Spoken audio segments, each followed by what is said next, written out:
이제는 음악이 아닌 미술에 대해서 좀 생각해 보려고 합니다. 우리가 음악에 대한 부분들을 살펴보았지만, 이제는, 뒤로에 대한 이야기를 좀 하려고 하는데, 뒤로 자체는 그 종교개혁 이전, 1521년이면은 1517년에 루터가 95개조의 반박문을 내렸고, 1521년이면은 보름수 회의에 가고, 바르트부르크 성으로 피신한 상태가 루터의 모습이니까, 루터가 잡혔다라고 하는 소식이 들렸던 그런 시간인 거죠. 그러니까 여기 그 일기는 이렇게 되어 있는데, 1521년 오순절 금요일 안트워프에 소식이 당도하였는데 믿기 어렵게도 마르틴 루터가 옥에 갇히고 말았다는 것이다. 그러니까 왜냐하면 아이젠하흐가 이 루터가 공부했던 곳이고, 이 아이젠하흐는 바르트부르크 성이 있는 곳이에요. 근데 이 바르트부르크 성에는, 그러니까 루터가 갇힌 게 아니라 칼 황제가 루터를 보름수에서 죽이려고 했을 때 미리 프레드릭 선제후가 루터를 중간에 가짜로 체포해가지고 자기의 성인 바르트부르크 성으로 데려가. 근데 사람들은 모르지. 여기 잡혀간 걸 알고, 그때는 죽이라는 명령이 떨어졌기 때문에. 그래서 그런 상황에 되어 있을 때 뒤로는 이렇게 이해하고 있었던 거죠. 그리고 아이젠하흐의 바르트부르크 성에서 우리가 알다시피 루터는 독일어 성경을 번역하게 되거든. 그런 상황이었다라고 하는 건데, 여기 보면 뒤로의 글을 보게 되면은, 그러니까 이 루터에 대하여서 루터가 행한 일에 대하여 정확하게 인식하고 있었고, 그를 지지하고 옹호하고 있는 모습이 이 뒤로의 일기에 나타난 내용이다. 여러분, 이거 일기를 좀 읽으면 어렵지 않은 내용이니까 조금 알 수 있을 겁니다. 그래서 눈으로 보면서 보는 건데, 어쨌든 간에 중요한 것은 하나님께서 루터를 통하여서 바른 신앙과 바른 교회를 세워줬다. 하나님 루터를 지켜달라라고 하는 간절함이 담겨져 있는 그러한 글이다. 그러니까 이 뒤로가 참 의미심장한 글을 썼는데, 그의 글 마지막 부분 한번 볼까요?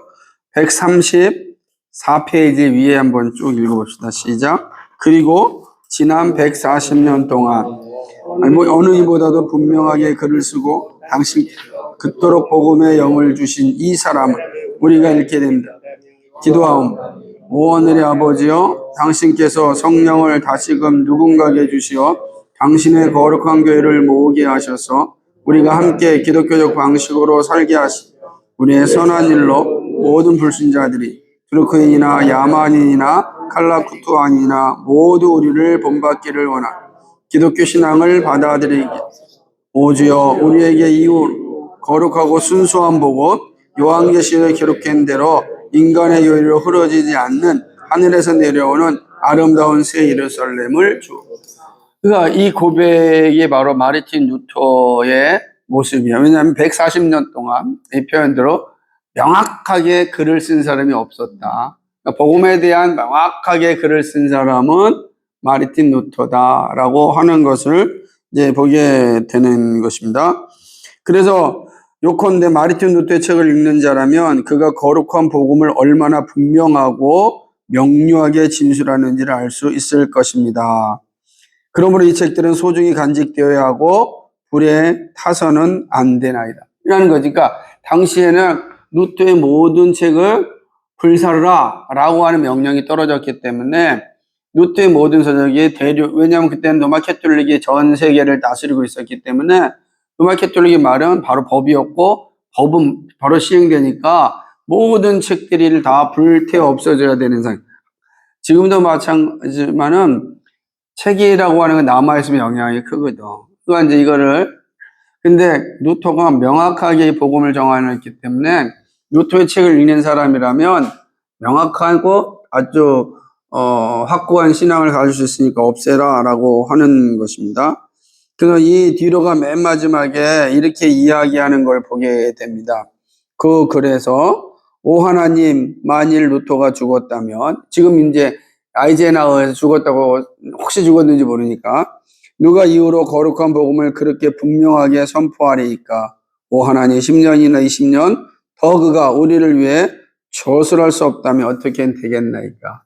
그래서 간절하게 이제 디도가, 네덜란드에 있는 디도가 이렇게 이제 이야기를 합니다. 근데 이 디도의 간절한 기도는 기도인지, 루터는 그로도 오랫동안 살죠.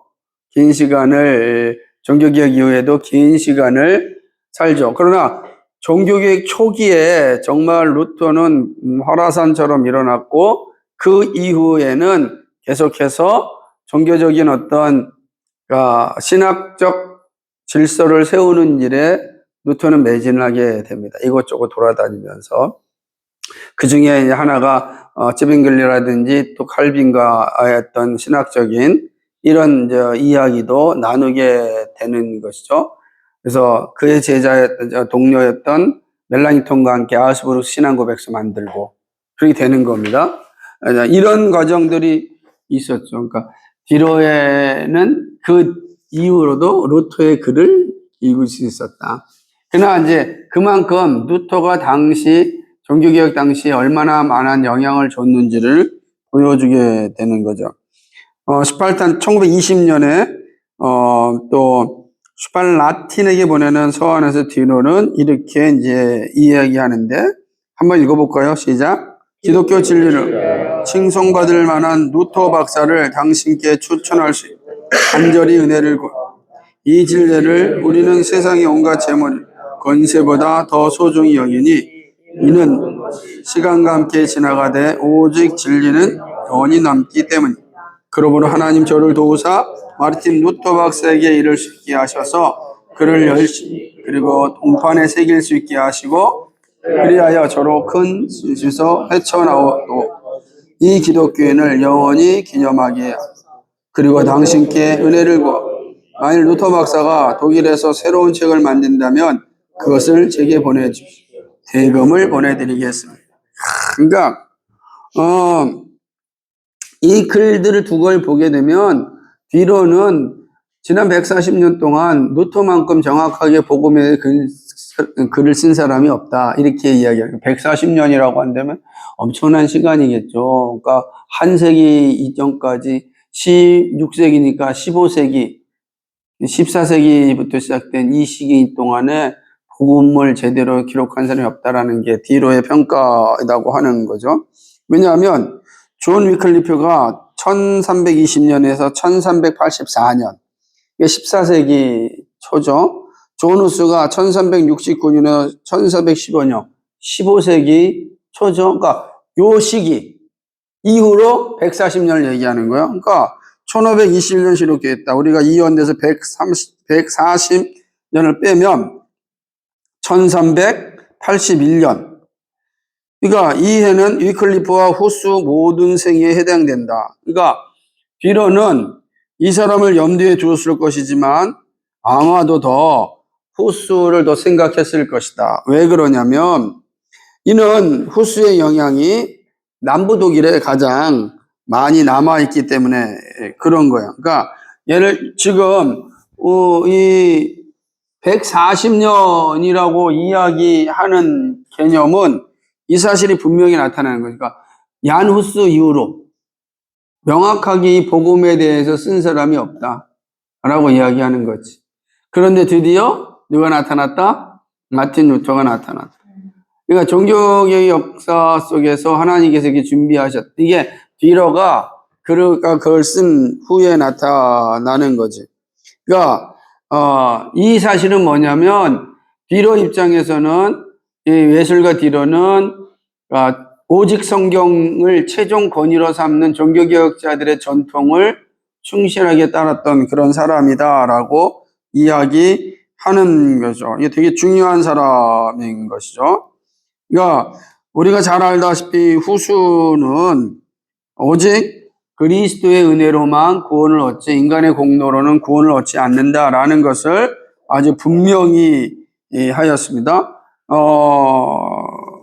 그러니까 디로 자체는 그의 루터가 반박문을 문에 붙이기 전이었지만 실제로는 종교계의 역사 속에 살았던 인물이다. 이게 왜 중요하냐면 140년 동안 종교계의 역사 속에서 글을 읽고 신앙생활 했던 사람이 있었다. 제가 얘기하잖아요. 종교개혁이라는 게 갑자기 한순간에 루터가 딱 시작한 게 아니고 이미 초대교회 이후에 왜곡된 교회로 로마 캐톨릭 갈 때 계속해서 남아있었던 암브로시우스 어거스틴의 신앙을 따랐던 사람들, 그들이 이제 우리 카타리파라든지 알비파 신앙인들, 이들이 나중에는 왈도파의 신앙인들, 그리고 이제 야누스의 형제파 교회, 보고밀파, 그리고 이제 우리가 있는 마틴 루터에 이르기까지, 그리고 위근호에 이르기까지 계속해서 신앙의 역사가 있어 왔단 말이에요. 그러니까 이 신앙의 역사 속에 누가 있었다는 거예요? 디러라고 하는 유명한 예술가가 그 자리에 있었다. 그러니까 사람들이 볼 때는 로마 캐톨릭 역사만 흘러가고 있는 것 같은데 그러지 않고, 이거는 큰 강이, 큰 바다같이 흘러가지고 지배를 했으니까. 하지만 작은 강, 원래의 강이 계속 오고 있는 거예요. 그러니까 우리가 볼 때는 초대교회라는 강이 이렇게 흘러오다가 왜곡된 큰 강으로 가. 넓은 길로 가지 말라고 넓은 길로 가는 강이 있고, 좁은 강이 계속 핍박을 받지만 계속 흘러오고 있었다는 거예요. 흘러오고 있었다는 거예요. 그 흘러오고 있을 때 어디서 뻥 터진 거예요? 바로 루터 때 터졌다는 거예요. 그러니까 그 밑에는 계속 흘러오는 믿음의 길이 있었다라고 이야기하는 거예요. 그러니까 이렇게 생각하면 로마 캐톨릭 얘기하는 것처럼 작은지 큰지 이런 말 하면 안 돼요. 구교, 신교 이런 말 쓰면 안 되는 거예요, 사실은. 그죠? 참된 교회와 거짓된 교회의 흐름이었다는 거지. 우린 그렇게 보는 거야. 참된 교회가 거짓된 교회로 왜곡되기 시작하였고, 여전히 핍박 가운데 참된 교회가 흐름이 있었고, 그 흐름이 마침내 종교개혁 때 다시금 힘을 얻게 돼요, 지금. 그게 1000년이라는 세월이 걸린 거예요. 1000년이라는 세월이. 참 무서운 거죠. 보면은, 요한계시를 예시하는 위대한 목판 계시록과 동판종화 기사, 죽음, 그리고 악마, 골반의 성 제롬을 제작하였던 것이다. 이제 이게 디러가 했던 그림들을 한번 보겠습니다. 우리 누구지? 윤민이가 잘 뽑아와서 커플서 뒤로 말고 여기 보면은 여기 있는 거 빼놓고 이게 이제 여기 계시록, 이게 계시록에 있는 거지. 그러니까 되게 중요한, 한번 읽어보세요. 보세요. 아까 계시록, 그리고 이거는 히에로모니스의, 그러니까 제롬이 누구예요? 제롬이 라틴어 성경을 그죠? 히브리어 헬라에서 라틴어 성경을 번역했던 분 아닙니까? 70인경에서 번역했을 거야, 아마. 70인경의 라틴어 성경. 그러니까 이 라틴어 성경을 번역한 제롬, 그 다음에 그 그림을 그리고 왜 그랬을까? 성경 중심이죠. 그 계시록을 또 목판 계시록을 또 그렸다라고 하는 것이죠. 그리고 기사, 죽음, 그리고 악마라고 하는 이 그림도 이제 디로의 그림 속에 나타나 있는 것을 이제 보게 되는 것입니다. 그러니까 참 이게 왜 이제 우리가 볼 때는 이 요한계시록을 이렇게 그림을 그렸다라고 하는 것 자체가 되게 의심장한 거예요, 디로 입장에서. 그러니까 종교개혁 당시에 이렇게 이제 이렇게 요한계시록의 그림을 그렸다라는 거, 그죠? 그러니까 이런 내용들을 그렸다는 것 자체가 이게 종교개혁의 열매라는 거지. 왜냐하면 오직 성경을 강조했고 최종적 권위로서의 성경을 강조했던 시대의 모습을 이제 볼 수가 있다라고 하는 거죠. 그러니까 결국은 이런 뒤로의 이 아름다운 이런 글을 그렸던 뒤로 코뿔소죠. 엄청난 거죠. 부엉이. 이 그림 더 확실해져요. 그러니까 이런 그림을 정모라를 그렸던 뒤로도 이런 그림을 그릴 수 있었던 게 뭐냐? 종교개혁의 산물이다라고 하는 것을 이야기 이제 하는 것입니다. 그래서 이 아무것도 아닌 것 같지만 이런 그림들을 보면서 이 당시에 대단히 멋있죠? 그죠? 되게 사실적이고, 이거 대단히 사실적인 그림을 또 본 것 같아요. 뭘 뜻하는 거예요? 사자 옆에. 아니, 그냥 이게 제롬이 성경 번역하는데 골방에서 성경을 이제 번역하고 있었으니까, 사자라고 하는 건 우리가 가장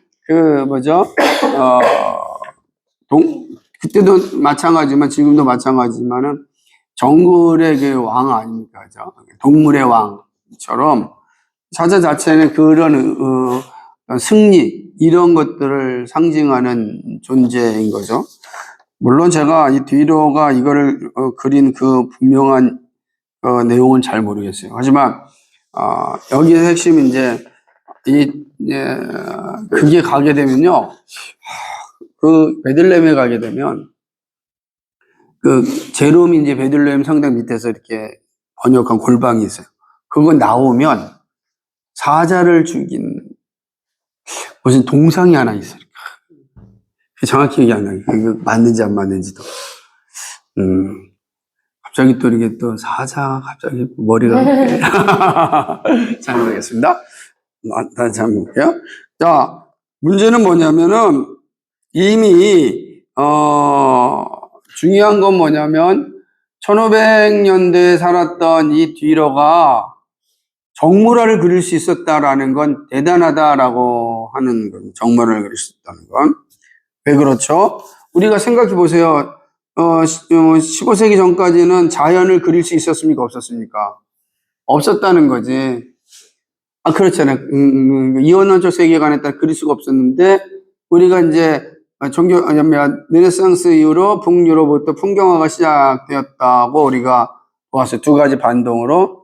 그런데 이 뒤로가 일찍부터 풍경화를 그렸다라고 했다라고 하는 거죠. 그러니까 얘기했던 이런 것들.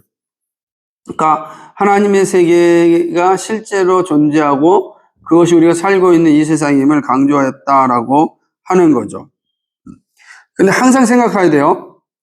종교개혁 예술이 남부의 예술보다 위대하다 말하는 거 아니에요. 남부는 어딜까? 르네상스 예술보다 뭐 탁월하고 뛰어나다 막 이런 건 아닙니다. 중요한 점은 뭐냐면은 읽어볼까요? 거기 있죠. 거기 몇 페이지냐면은 뒤로 보게 되면 137페이지에 보게 되면은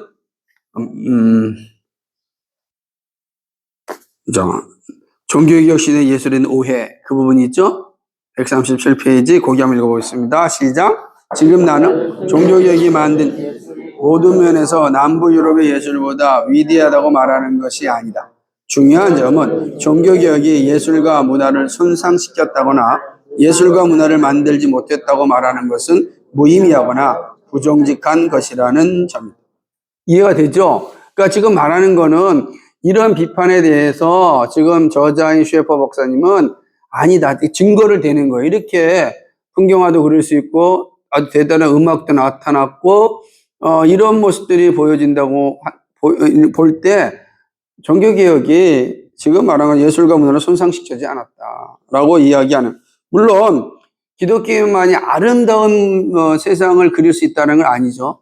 그러진 않죠. 하나님의 일반 은총이 있었으니까 그거를 모두가 다 아름답게 만들 수 있지만, 그러나 종교개혁이 예술과 문화를 훼손시켰다라고 말하는 것은 아니다라고 하는 것이죠. 그러니까 하나님의 형상 가운데 우리가 기억해야 될 것이 있어요. 우리가 인격성이라는 게 있잖아요. 하나님의 형상이라고 할 때, 인간을 이야기할 때 하나님의 형상으로 지원받았다라고 할 때 거기에는 가지고 있는 특징이 인격적이에요. 우리가 갖고 있죠. 그런데 또한 도덕적이에요. 그죠? 그러니까 하나님은 인격적이다, 도덕적이다. 인격적이라는 게 도덕적인 걸 포함하는 거니까. 그런데 또 하나가 뭐가 있냐면 창조성이라는 게 있어요. 하나님 형상 가운데 가지고 있는 하나의 의미가 뭐냐면 창조성이에요. 그래서 모든 인간은 다 하나님의 형상을 지원받았기 때문에 모든 인간은 다 뭘 가지고 있어요? 창조적 존재. 무엇을 하든지 자기만의 창조적 산물을 만드는 그 창조적 산물이 오늘 이 현실이잖아요. 이 어마어마한 문화. 오늘 우리가 이 그 건물 안에 있는 것도 창조성 안에 있는 거잖아요. 저는 이거 페인트가 이렇게 다양한지 몰랐어요. 페인트의 종류가 정말 다양하더라고요. 그러니까 이번에 우리 교회에게 외벽칠하는 페인트가 특수 페인트라 없어요, 잘. 그래서 이 특수 페인트의 창조성이 뭐냐라고 제가 이제 들었는데 그게 뭐냐면 이거는 때가 모든 것은 때가 묻잖아요. 그 때가 묻으면 다들 이렇게 우리 옛날 벽처럼 지저분해지잖아. 묻어 있어가지고. 근데 이 특수 페인트는 때가 묻는데 비가 오면 씻겨지게끔 되어 있다는 거예요. 그만큼 거기에 묻지 않는다라고 하는, 뭐 그건 제가 보지 못했으니까. 근데 그런 페인트랑, 그런 페인트도 있으니까 어마어마하게 많다는 거죠. 그 어마어마하게 많은 것을 제가 뭘 말하고자 하면, 인간의 창조적이라는 게, 인간의 창조성이, 그걸 만든 사람이 예수 믿는 사람이라고 할 수 없잖아요. 그죠? 모르니까. 예수 믿는 사람일 수도 있고, 안 믿는 사람일 수도 있을 거 아니에요? 그러나 똑같이 두 사람의 뭐가 존재하는 거예요? 창조성이 존재한다.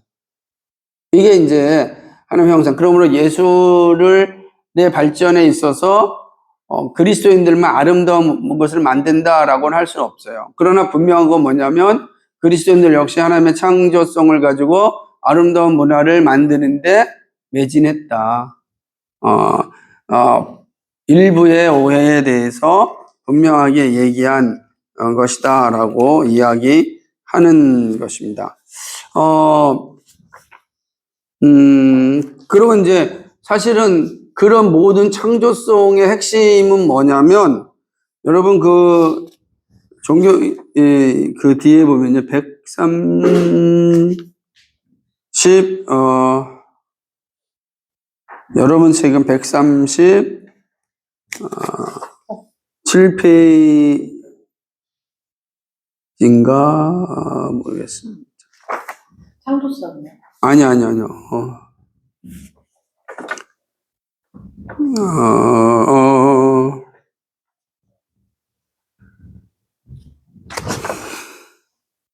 아, 138페이지입니다. 맨 위 가운데 보겠습니다.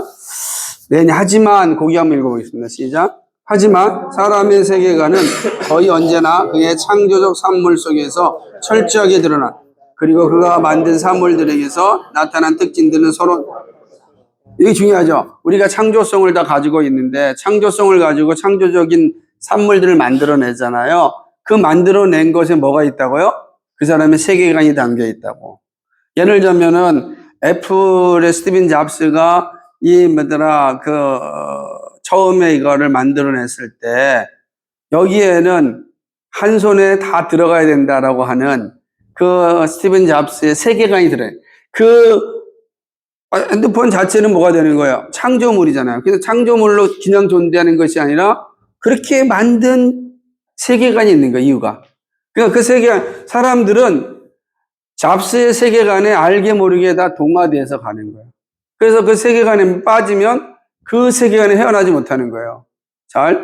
그게 못하는 거죠. 그래서 젊은 사람들일수록 그 세계관이 빨리 동화되어져서 가는 거예요. 모든 창조물은 다 자기만의 세계관을 가지고 있다라고 하는 것은 이제 이야기하는 것입니다.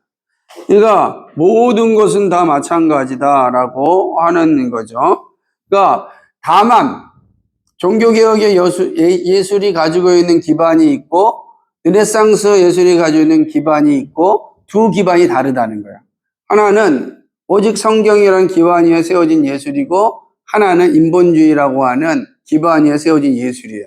그래서 그 예술이 나중에 창조적으로 아름답게 나타났을 때 그 그림의 아름다움은 나타나지만 그 그림이 보여주는 세계관이 다르다는 거예요. 대표적인 게 렘브란트의 그림 같은 게 그런 거예요. 정말 탁월한 빛의 예술가임에도 불구하고 그 그림 속에서 그림 자체대로는 아주 완성적이지만 그림이 보여주는 세계관은 아주 종교개혁적 세계관을 가지고 있다. 이걸 보여준다라고 이야기하는 것입니다. 대표적인 렘브란트는 우리가 잘 알고 있지만 네덜란드 화가 아닙니까? 네덜란드의 기독교인이고 1606년에서 1669년이 17세기잖아요. 17세기면은 16세기에 종교개혁이 이제 일어났고 종교개혁을 완성했던 게 칼빈이고 그게 이제 16세기 끝나요. 그리고 이제 17세기부터는 종교개혁 정신이 이제 하나로 이제 이렇게 그때 비판적인 두 가지가 있는데 하나는 뭐냐면 이제 스콜라적인 신학이 됐다라고 하는 스콜라적 신학이라는 게 매우 이론적이고 이론적 신앙이 되다 보니까 여기서 반동으로 일어난 게 경건주의 운동이 나타나는 게 너무 이론적이다. 겨우 삶이 경건한 삶이 중요하지. 맨날 생각하고 이성적으로 이야기하고 분석하고 나누고 따지고 이런 신앙이 과연 우리를 건강하게 만들겠느냐라는 논쟁. 이게 이제 17세기에는 이런 스콜라적인 이성적 이론적 신앙과 경건주의 신앙이 막 그냥 부닥쳤던 시대란 말이에요. 그런 시대에 이제 렘브란트 같은 이제 화가가 살았다라고 하는 거예요.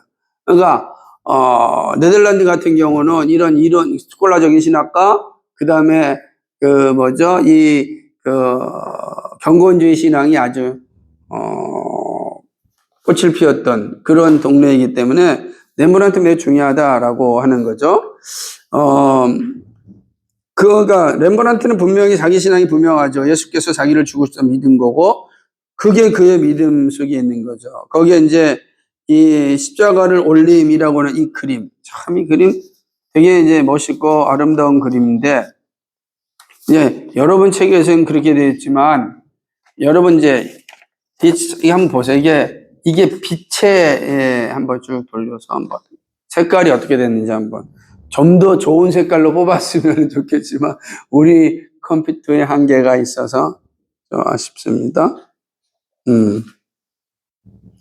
재밌죠? 지금 예수님께서 십자가에 올릴 때 이게 언제예요? 1세기잖아요. 그죠? 그때 예수님 십자가에 올린 사람이 누구예요? 로마 군병들이죠. 근데 이 그림에는요, 로마 군병들이 보여요? 그죠? 그리고 군병들이 베레모를 썼습니까? 베레모 안 썼죠? 그래서 이 베레모 쓴 사람이 누구냐? 이게 렘브란트 자신이라는 거예요. 렘브란트가 지금 뭐예요? 예수님을 어떻게 하고 있어요? 십자가에 올리고 있다라고 하는 거죠. 그러니까 일종의 렘브란트의 자화상과 같은 그림. 그럼 뭐야? 예수님이 십자가에 올리시는 건 무슨 이유 때문이죠? 무슨 이유 때문이에요? 그렇죠. 우리의 죄를 짊어지시고 십자가에 달리시잖아요. 렘브란트가 예수님을 십자가에 높이고 있어요. 무슨 말이 이게?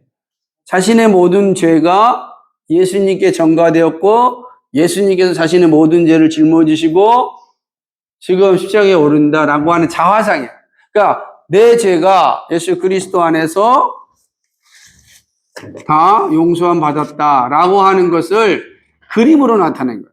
그러니까 이 그림 안에 엄청난 것이 들어져 있는 것을 보게 되는 거죠. 렘브란트가 자신의 신앙을 뭘로 고백한 거예요? 그림으로 고백하는 거예요. 아까는 글로서 고백했다면 렘브란트 음악으로 고백했다면 이제 여기는 뭐로 고백해요? 글로서 고백하는 거예요. 그러니까 그림으로서 고백하는 이게 종교개혁이 가지고 있는 그 모습이라고 할 수가 있는 그러니까 그림 자체에 자신의 신앙 모든 걸 담고 있는 것을 이제 보게 되는 것입니다. 그러니까 렘브란트는 정말로 탁월한 그러한 화가인데 그는 뭐죠? 동파나 뒤에 보게 되면 또 아주 참 멋있습니다. 한번 보세요. 거기 한번 그 그림에 있는 거를 한번 읽어볼까요? 시작. 렘브란트는 모든 작품에서 자신이 종교개혁의 사람이었음을 보이고 있다. 즉 그는 자연을 이상화하지도 않고 그것을 손상치지도 않아. 게다가 렘브란트는 성경적 기반을 두고 정신적인 심오함을 표현하면서 사람을 그린 데 능숙했다. 렘브란트의 그림은 고상했지만 현실을 다룬 것이다. 그는 카톨릭의 반종교개혁에서 비롯된 대부분의 바로코 그림처럼 환상의 세계에 빠져들어갈 필요가 없었다. 이 이대를 종교개혁 화가는 자연을 하나님의 창조물로서 누릴 것을 보았다. 그렇죠. 아주 대단한 이제 그림들을 이제 보게 되는데, 사실은 이 그림 자체가 이제는 예수님이 뭐냐면 십자가로부터 이제 내려오는 그 장면, 이게 올리는 장면이고 내려오는 이 장면들의 모습들을 잘 보게 되면 이 안에서 렘브란트의 모든 신앙이 잘 드러나 있는 것을 이제 보게 되는 것입니다. 렘브란트의 그림들을 여기 보게 되면 정문화들도 있는 그대로 잘 그리게 되는 건데, 예를 들자면은 여기 이제 이 그림은 여기에 없지만, 여기 이 그림 자체인 것처럼 이 다나에 이 그림, 이게 이제 그림 자체도 있는 그림이죠. 무슨 말이냐면, 아내의 나체를 이제 그린 그림이에요. 근데 뭐냐면, 이 보면은 이 그림 자체 여기 분명히, 여기에는 이제 렘브란트 자신은 없지만 아내가 손짓하며 바라보고 있는 남편이 누구냐? 그게 렘브란트 자신을 자신이 이 모든 그림 안에서 보여주고 있다라고 하는 거죠. 그러니까 그림의 중심이 바로 누구예요? 렘브란트 자신이라고. 근데 이런 그림 자체가 이제는 있는 그대로 실제로 그린 거예요. 이거 하나님의 창조물이다라는 거예요. 우리의 창조물을 누릴 수 있어야 된다라고 하는 것이 종교개혁자들이 가지고 있었던 생각이었다. 무슨 말이냐면 그리스도는 모든 것의 주가 되신다. 그게 바로 로드십이에요. 주대심의 교리가, 이게 종교개혁자들이 남겨진 정말 중요한 유산 가운데 하나가 뭐냐면 모든 삶의 주대심. 그게 바로 로드십. 이게 바로 우리에게 준 선물인데, 어디서? 정치, 경제, 사회, 문화, 일상, 침실에서까지도 주님은 우리의 주님이시다. 예수님은 우리의 주님이십니다. 이게 되게 중요한 거예요. 우리 지금 고백문 제가 지금 써놓은 걸 보면 예수님은 우리 주님이십니다. 이게 어디예요? 모든 영역의 주되심을 고백하는 거예요. 그러니까 거기에서 하나님 우리에게 주신 것을 마음껏 누릴 수 있어라 라고 하는 거예요. 하나님의 우리는 세계 가운데 살았고, 우리 하나님 세계에서 누리는 거예요. 그러니까 우리 자신이 하나님이 될 필요가 없는 거죠. 우리는 하나님 주신 걸 누리면 되는 거예요. 이단들은 다 자신이 하나님이 되려고 하지만 우리 하나님 주신 걸 누리는 그런 존재로 있었다라고 하는 거죠. 그러니까 종교개혁자들 여기 보게 되면은 네덜란드의 많은 화가, 모든 사람 종교개혁이 흐름에 있었던 사람들은 다 하나같이 모든 세계를 하나님의 창조물로 이해하고 받아들이고 누리고 살았다라고 하는 것입니다. 이게 되게 중요한 거다라고 합니다. 그러나 여기시 이제 한번 보겠습니다. 그러나 문제가 어디죠?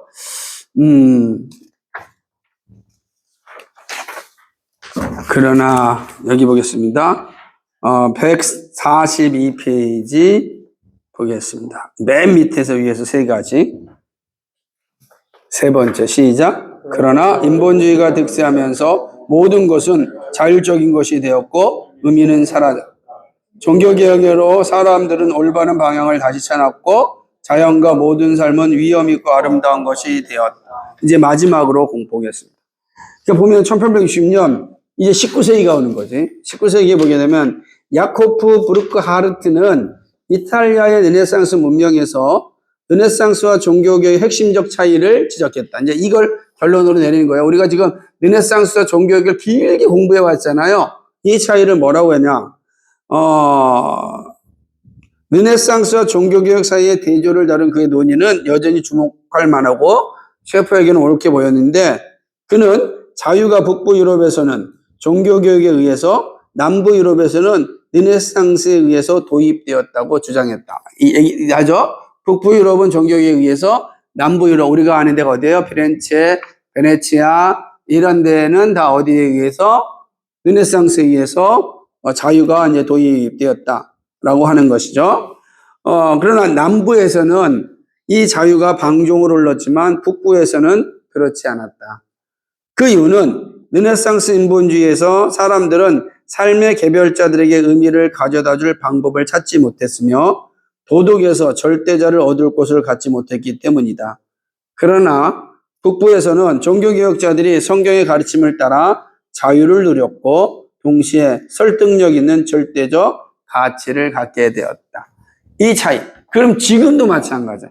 지금도 인본주의적 세계관을 가지고 살아가는 사람들은 삶의 즐거움과 쾌락을 누릴 수 있겠지만은 절대적이고 보편적 가치가 없기 때문에 도덕적인 선도 가질 수가 없는 거예요.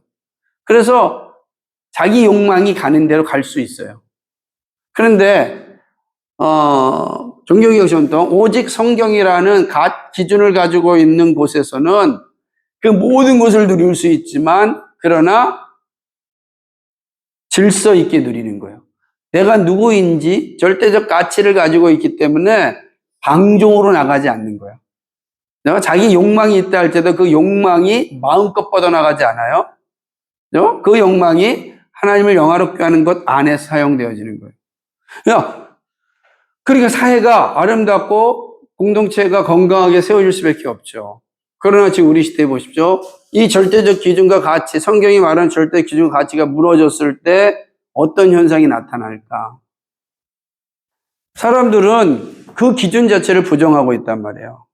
기준 자체를 부정해서 우리는 우리 마음껏 방종하며 살고 싶다는 거지. 그러니까 이 세상 사람, 이 세계, 그래서 우리가 가장 적은 누구냐 할 때 인본주의라는 의미가 여기 있는 거예요. 사람이 하나님이라고 섬기는 자들과 예수님이 우리의 주님이라고 섬기는 자들과의 싸움이 이 세상에서의 공작. 두 가지밖에 없죠. 그 안에 다양한 논쟁이 있겠지만은, 그래서 우리는 르네상스 이후에 우리의 사회는 이런 흐름으로 오게 되었다. 서구 사회가. 그럼 항상 우리는 대한민국 사람 아니니까, 대한민국의 사람들이 서구 르네상스와 무슨 관계가 있습니까? 라고 말할지 모르겠지만, 실제로, 자 보세요. 우리나라에 로마 캐톨릭이 들어온 게 19세기란 말이에요. 19세기 누구 때죠? 1800년대. 우리가 잘 아는 실학시대, 실학시대니까, 실학의 대표적인 사람이 누구예요? 정약용, 박제가, 이런 사람들이에요. 근데 실학이라는 게 뭐예요? 실용적인 학문이죠. 실학의 뿌리가 어디입니까? 이게 로마 캐톨릭이란 말이에요. 왜냐하면 효종이 마테오 리치가 청나라에 가서 마테오 리치 천주시를 배우고 가져온단 말이에요.